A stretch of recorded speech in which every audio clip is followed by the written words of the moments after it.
So all of the genres that I write in really are impacted by poetry, and also, but particularly poetry oral. And I always sort of credit that to the fact that I heard poetry growing up out of the descriptive mass of my own creations. So there's no confusion for me about genre in terms of those questions.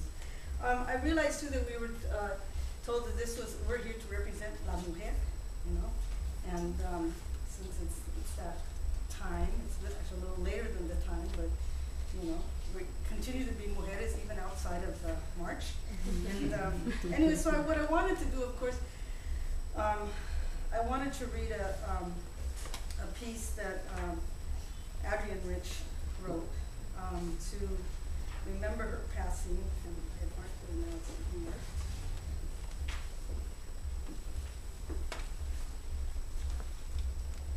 And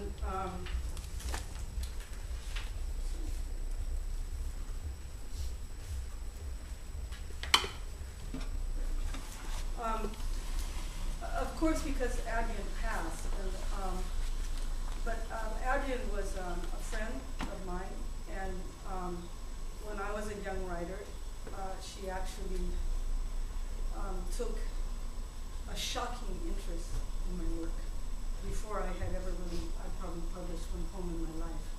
And I had, for those of you that know this bridge called My Back, I had written an essay called La Huera, and in it, and we were just kind of looking around for publishers, etc. And somebody who knew somebody knew that Adrienne was writing a foreword to this book collection called Lesbian Coming Out Stories or something. And my coming out was in that essay was not coming out as a lesbian when I was out. It was really coming out as a chicana lesbian. And she found the text, and next thing I know, it's sort of like my hero, you know, was writing to me and saying, "Can we publish your piece?" And I was like early 20s, and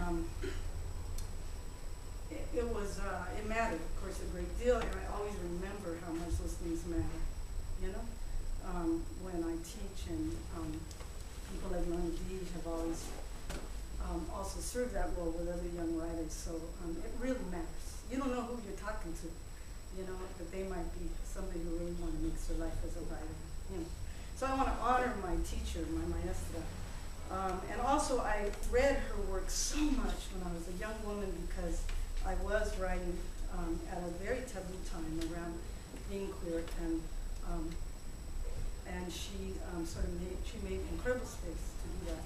But this poem I really like because it's from one of my other mentors, whom I actually knew for a long period of time, which was Audre Lorde, when I was in New York City.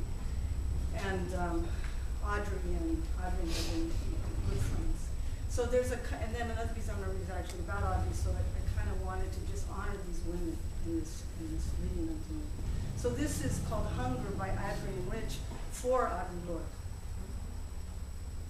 1.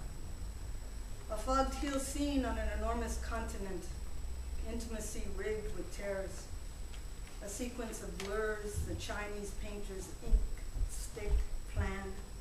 A scene of desolation comforted by two human figures recklessly exposed, leaning together in a stick-like boat in the foreground. Maybe we look like this, I don't know. I'm wondering whether we even have what we think we have. Lighted windows signifying shelter, a film of domesticity over fragile roofs. I know I am partly somewhere else. Huts strung across a drought-stretched land. Not mine. Dry breaths, mine and not mine. A mother watching my children shrink with hunger. I live in my Western skin, my Western vision torn and flung to what I can't control or even fathom. Quantify suffering? You could rule the world. 2. They can rule the world while they can persuade us our pain belongs in some order. Is death by famine worse than death by suicide? Than a life of famine and suicide? If a black lesbian dies, if a white prostitute dies, if a woman genius starves herself to feed others, self-hatred battering on her body. Something that kills us or leaves us half alive is raging under the name of an act of God in Chad, in Niger, and in the Upper Volta. Yes, that male God that acts on us and on our children, that male state that acts on us and on our children, till our brains are blunted by malnutrition, yet sharpened by the passion for survival.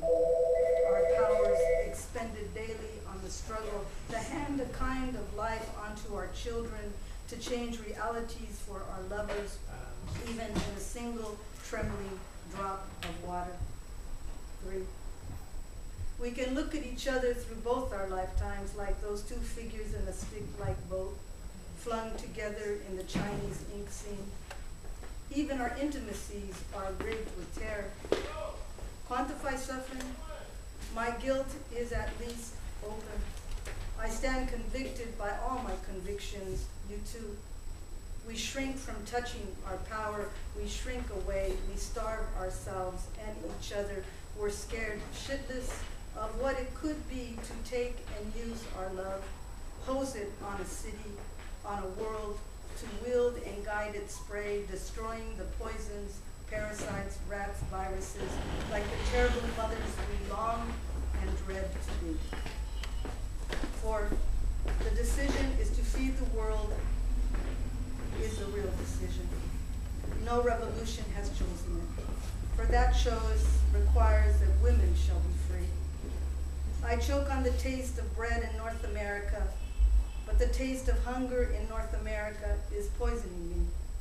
Yes, I'm alive to write these words, to lead through Kolowitz's women, huddling the stricken children into their stricken arms, the mothers drained of milk, the survivors driven to self-abortion, self-starvation, to a vision bitter, concrete, and wordless. I'm alive to want more than life, want it for others starving and unborn, to name the deprivations boring into my will, my affections into the brains of daughters, sisters, lovers, caught in the crossfire of terrorists of the mind. In the black mirror of the subway window hangs my own face, hollow with anger and desire, swamped in exhaustion on the trampled newsprint. A woman shields a dead child from the camera. The passion to be inscribes her body. Until we find each other, we are alone. I think I left my water somewhere there, like behind the side of the... Oh, there you go. Thank you. Thanks.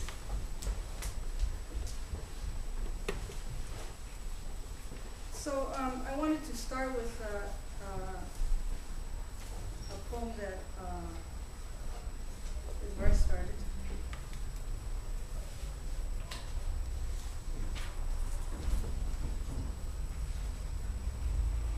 How come when I set all these things up and then suddenly when I go to do it, they're not in the right places?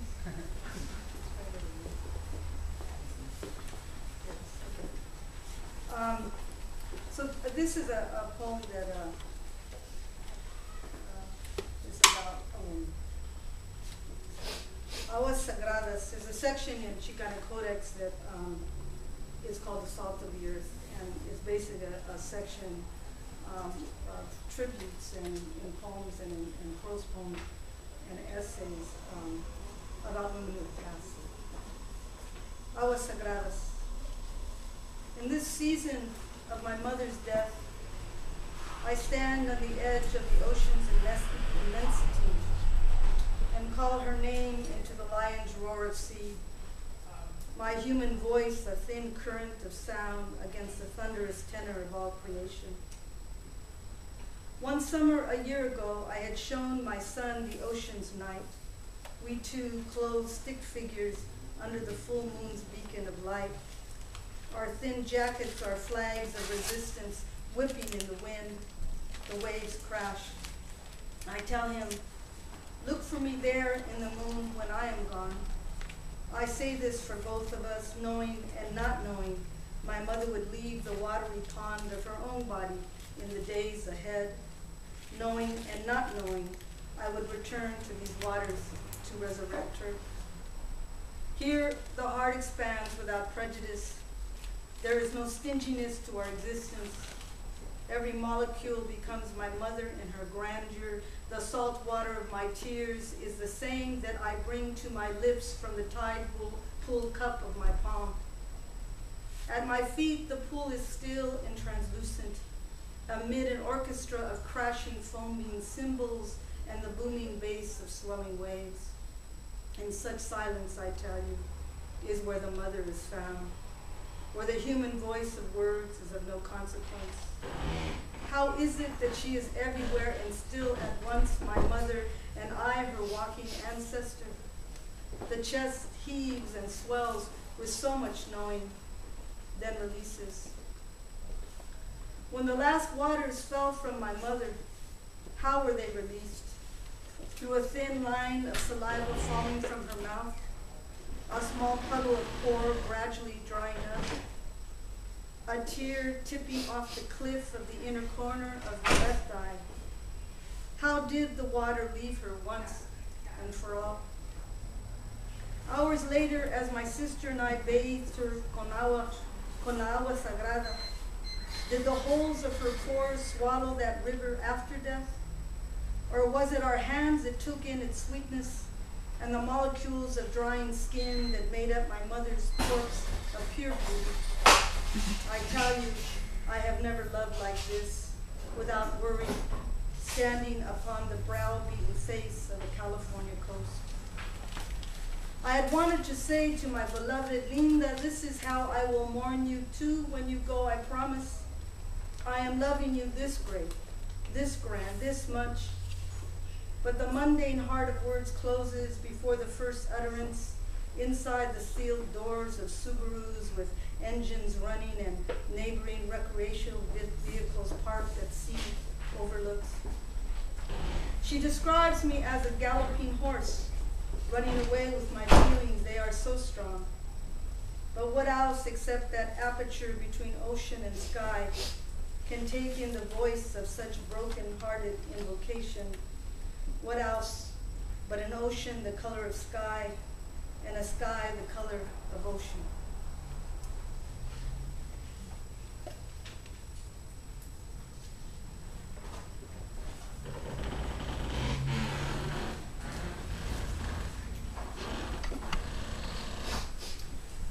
This is from the same section. It's called Poetry of Heroism. And it's a tribute to Audre Lorde, but also to Pat Parker, who's another poet, African-American poet, who was Oakland-based. I know for many years.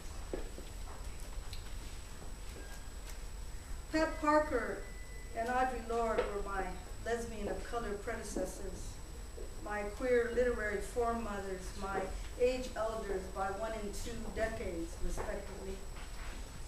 But they were also women who could easily have been around with us today as Gloria Ansaldúa, Toni K. Bambara, Sandra Camacho, Barbara Cameron, Barbara Christian, Marcia Gomez, June Jordan, Victoria Mercado, and Ingrid Flying Eagle Woman, Washina Watak, could still easily be around with us today if it were about the plain math of it. Women who died too soon, some barely looking at 50. But it's never about the plain math of it. It's about the complex equations of illnesses that hit women of color harder, the literal heartache of carrying so many warring identities, the poisoning exposures of campesino, reservation, and urban poverty that resurface later in our lives with names like diabetes, heart disease, and cancer inscribed on our bodies. It's about murder, familia, local, and transnational. Artists literally beaten down, dead by their loved ones. Activists literally shot down, dead under mysterious circumstances. Revolucionarias literally fired down, dead, execution style, black hood, duct tape, and the works. We did not invent our oppression nor our fear of retaliation when we speak up against it. Our deaths are the real consequences of our collective histories, our actions, and at times, our lack of action. Audre Lorde reminds us we were never meant to survive. And fear does not ever fully retreat from us, so we might as well advance, she says, as warriors, as Audre Lorde and Pat Parker did in their own lives. I tell you some small stories about meeting Pat Parker and knowing Audre. I can tell you that the pure visual of Pat Parker's brave black butch presence standing in front of a crowd of organizers in downtown Oaktown shouting, "Ya basta," made me scared for my own less visible, light-skinned chicana lesbian life, which told me a great deal about the measure of Pat's courage. Moving to the Bay in the mid-1970s, it was unequivocally the bravery of the likes of Pat Parker and her Oakland comrade in poetry, Judy Grahn, that makes lesbian poetry possible, just plain possible. That there was a story that could be told about our lives, direct and true, that the pictures, the pure telling, said more than any evocative metaphor, any literally crafted phrase, although their work contained those too. I called what distinguished their work class, and later came to understand the color of class in my own life. I have Audre to thank for this. Because their works, Pat's, Judy's, Audre's, gave lesbianism a body, a queer body in the original, dangerous, unambivalent sense of the word, a dyke body that could not be domesticated by middle-class American aspirations. Call me Roach, Audre insisted. Nightmare on your white pillow, your itch to destroy the indestructible part of yourself. This is a black lesbian poem. One with the unparalleled courage to assume the body of Anglo-America's terror. Audre gave black lesbianism a body of resistance in the same breath in which she imbued it with desire. We will go to any end her poems attested, once and for all to get a taste of a woman called us. And that's the secret I recognize in Audre. This is where she and I literally saw eye to eye, that fierce determination to come home to one another in the woman of color body. No separatism here, just return. Sometimes the journey home was ruthlessly executed, for it was so hard in those times to find one's way there. Still, the essence of Audre's work was love. The erotic as power, she named it. The power of that desire to come home to oneself. That we can love she who is despised by others, that sister self. What is there left to be afraid of? Go ahead, call me Roach. In the late 1970s, the lesbian of color body of desire was a wounded body. And I watched that wound over and over again move from the metaphor of our silences to erupt open-mouthed on the surface of noble warrior sisters' skins. I met Audre Lorde when she already had only one breast. Never met a woman yet who could carry a scar like she did, like a purple heart of honored womanhood. I am not my parts, but the whole of who I am, her emulated amputation declared. Audre brought lesbian desire from the woman of color body, beautifully broken and whole at once, and offered it back to each of us to savor. I tell you, I may not have written a line if it weren't for such sisters of courage and merit. Sometimes, I think we are so far away from that moment, that sudden epiphany of a lesbian movement and black moment, where we didn't worry about the names they called us or having the state recognize our queer marriages. I can't adequately describe to young people I encounter what it was like before that lesbian movement, what it meant to be that queer, that colored, and that invisible, feeling that crazy, knowing your loving is not Radcliffe Hall or May Sarton or even Ruby Fruit Jungle for that matter, because it is less free, more riddled, sexual but not always sexy, common, like Judy Grahn wrote the Common Woman poems. Still, for some of our little sisters, it could just as easily be 1977 as 2007.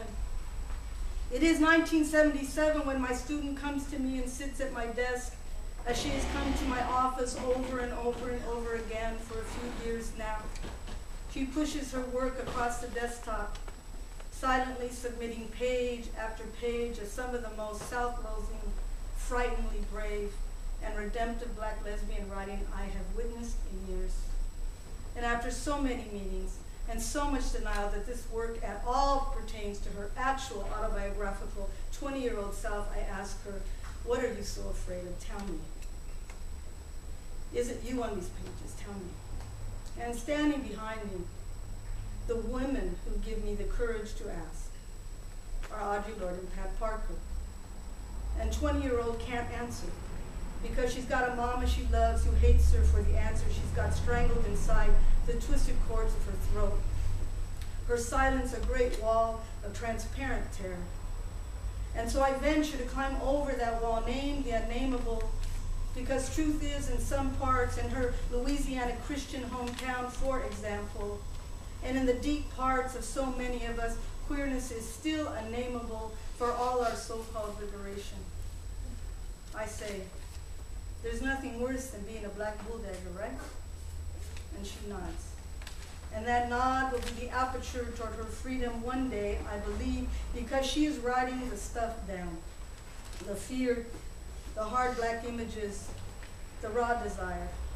And she is not alone because black lesbians by the name of Pat Parker and Audre Lorde have written before her, and her own black lesbianism will be hard-won and all the more precious to her one day because of it.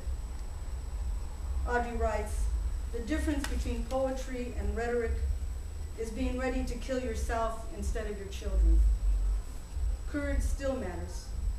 Naming ourselves in true ways still matters. Call me Roach. No rhetoric here. Just a lesbian poetry of heroism.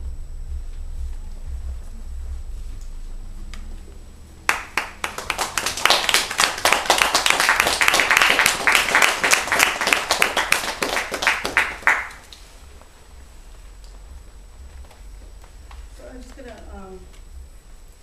read one more piece, I think. You got 15 more minutes. Huh? You got 15 I do. It more always minutes. feels so long to me. Okay, then I won't go there yet.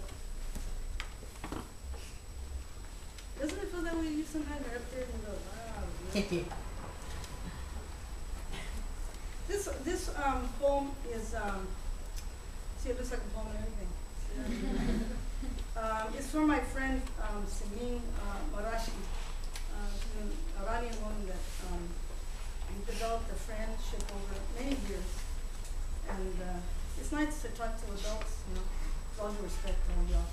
But, you know, she's older than me. I'm only just like 10 years, but it's so good, you know.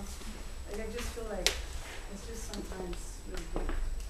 And anyway, so, and she is somebody who came from Iran, having really, she'd been through the whole resistance against the Shah and everything. She's a revolutionary, you know, in her time there and now for this year as an immigrant. And there's a section in this book that really talks about the price of beings. It talks a lot about immigrants and mostly Mexicano immigrants. But the essay is actually written to West Asian women who are largely, when they come here, they're largely middle class. And it's called The Other Face of Immigration, and trying to get them to see that when they're talking about women of color feminism, that they have to look through class to get to us, you know, because there's a lot of, you know, women of color here now who are quite active transnational feminists, but they're largely bourgeois women, you know. So the connections that they sometimes make are across class to then Western feminism, which is white women. So it's things that I think about. And I wrote this essay to them, and because I was asked to speak at this Iranian feminist conference, and I did it, and some people really liked it, and some people really didn't. And but my friend Celine set me up to go do it, and you know, tomates and todo. But I really love her, I really respect her. Anyway, this poem came out of something much more intimate than all of that history. It's called Flor y Canto, for Celine. How is it that her her veined, olive-soaked hands, spoon out the lemon's meat in one fell swoop of stainless steel, bitter juice spilling onto the bed of lettuce leaf and tomato, and I am returned to daughter how.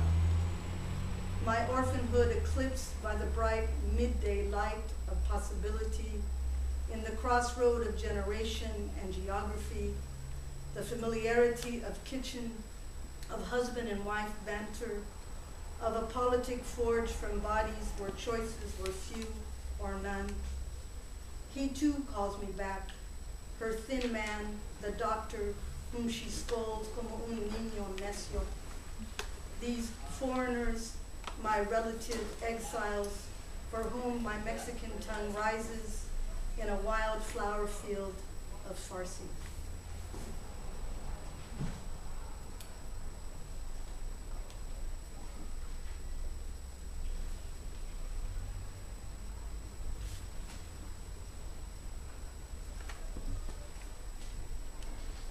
This poem I just like to read it. It's again to my mom. The 10 years of this is a collection of 10 years of writing and essays and poems, and it was during my mother passed in 2005. So the first part of the book really has a lot of references to memory and to the last amendment with Households. California Dreaming. Last night, my sister put down the top of her midlife crisis red convertible, and we, my parents, she and I, drove through the Palm Springs desert heat in the hour just before midnight. As the town spun neon and artificially misted outside my window, I watched the sparsely starred sky, braced my cheek against the windy slap of black asphalt heat, and prayed for an earth that quakes inside the deepest heartbreak, my mother, nearing 90, her bony frame folded small and silent next to me. I wrapped my Mexican blue bandana round her skull of balding, permanented frizz. My sunglasses straddled huge and bug-eyed across her nose, awkward protection against the elements.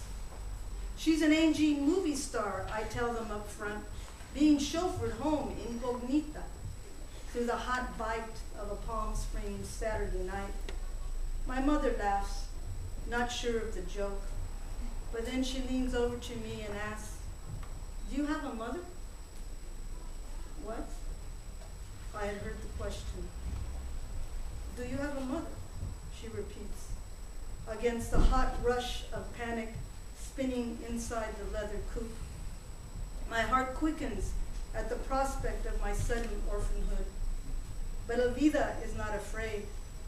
From where she sits behind the sunglass desert of her own Tucson girlhood, she remembers being nobody's mother. "Yes," I answer, "she's you." And she laughs, "Que mensa." So I laugh too, big joke. Still, I knew she had asked a deeper truth. Pointing to the sky, I should have grabbed her hand and begged, "La ves, señora? Vaya, just beyond the neon horizon. Patras, that black bear, a sleeping mountain. Por dentro, those scattered stars of memory. There's my mother and yours. Así que no te preocupes, mamá. I'll meet you there one day, and we will be forever sisters."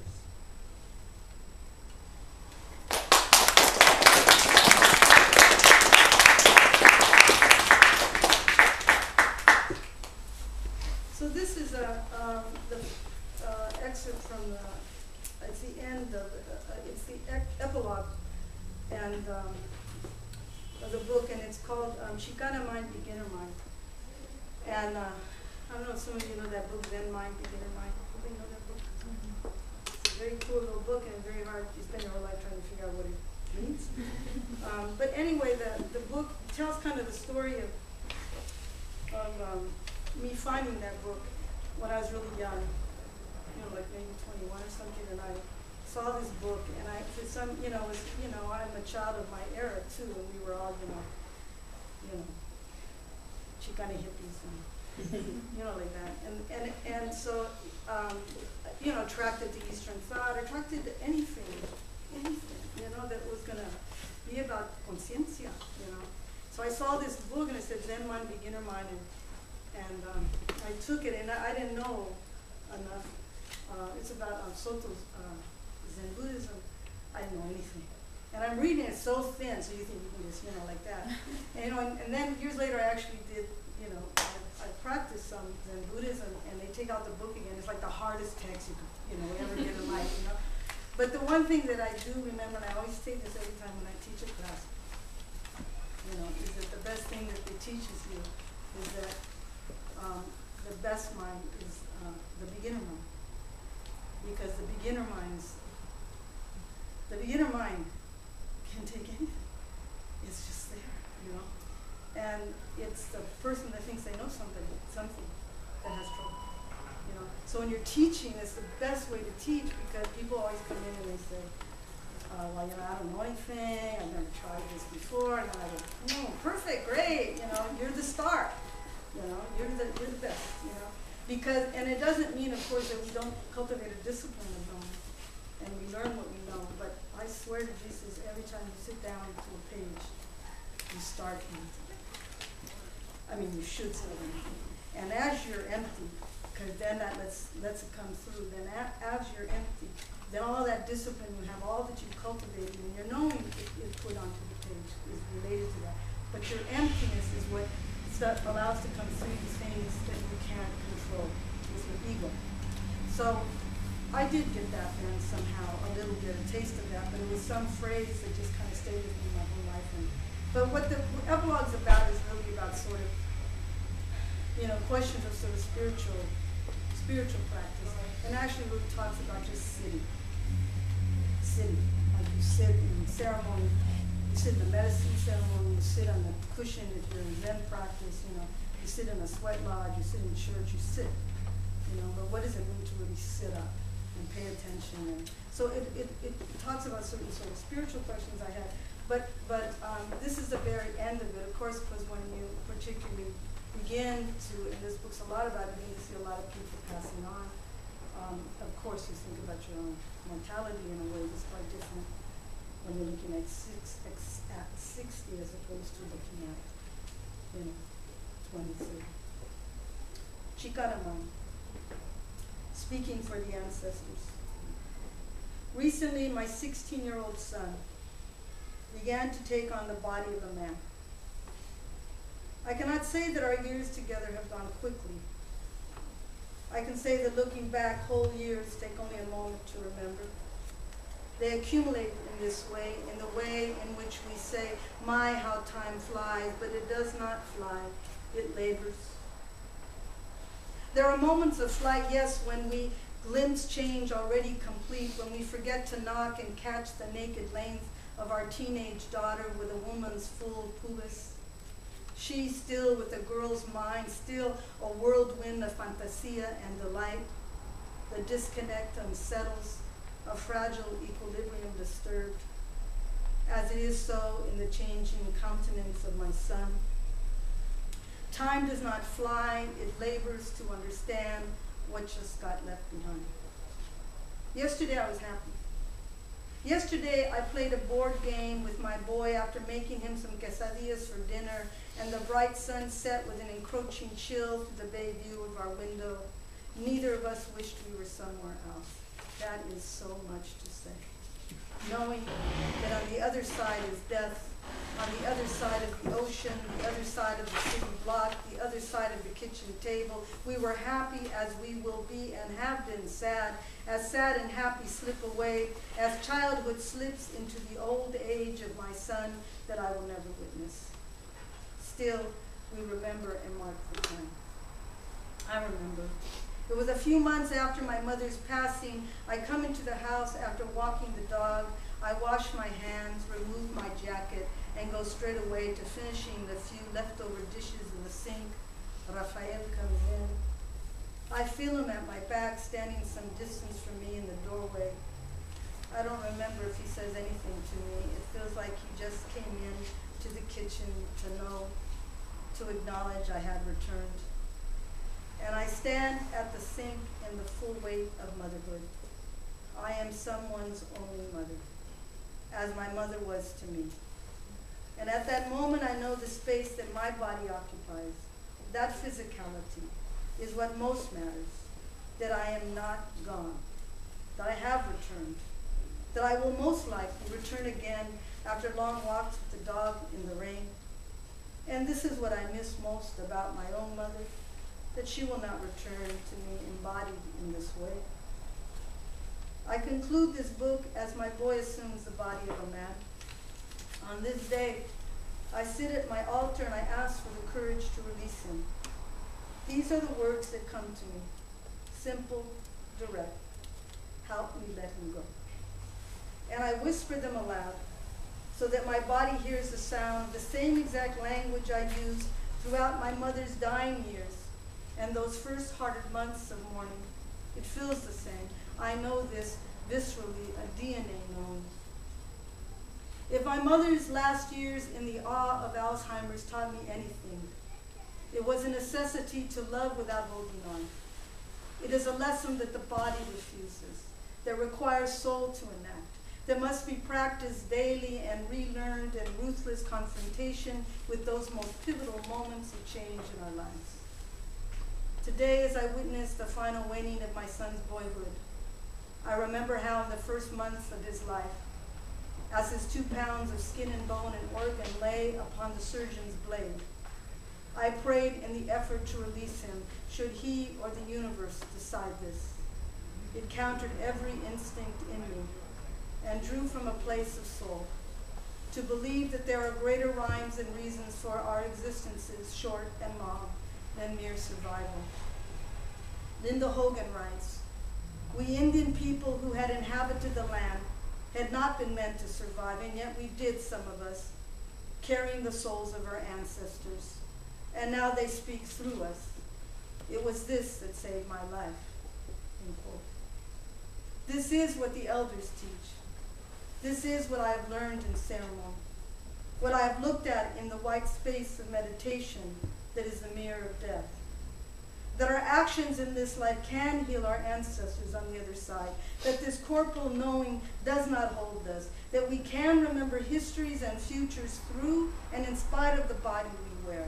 And my relatives are here with me before and after my coming, and the son I raise is my blood ancestor returned, and my beloved is someone I knew like this before. These are not knowings, not imaginings, not stories we tell ourselves to bring comfort to the grieving, because they do not comfort. They provide energy for hard change and transformation. In them resides the meaning of the loss, from my mother's demented and illuminated passing to the horror of Haiti's quaking devastation, that we might become well again, she and I, Haiti, and all our relations.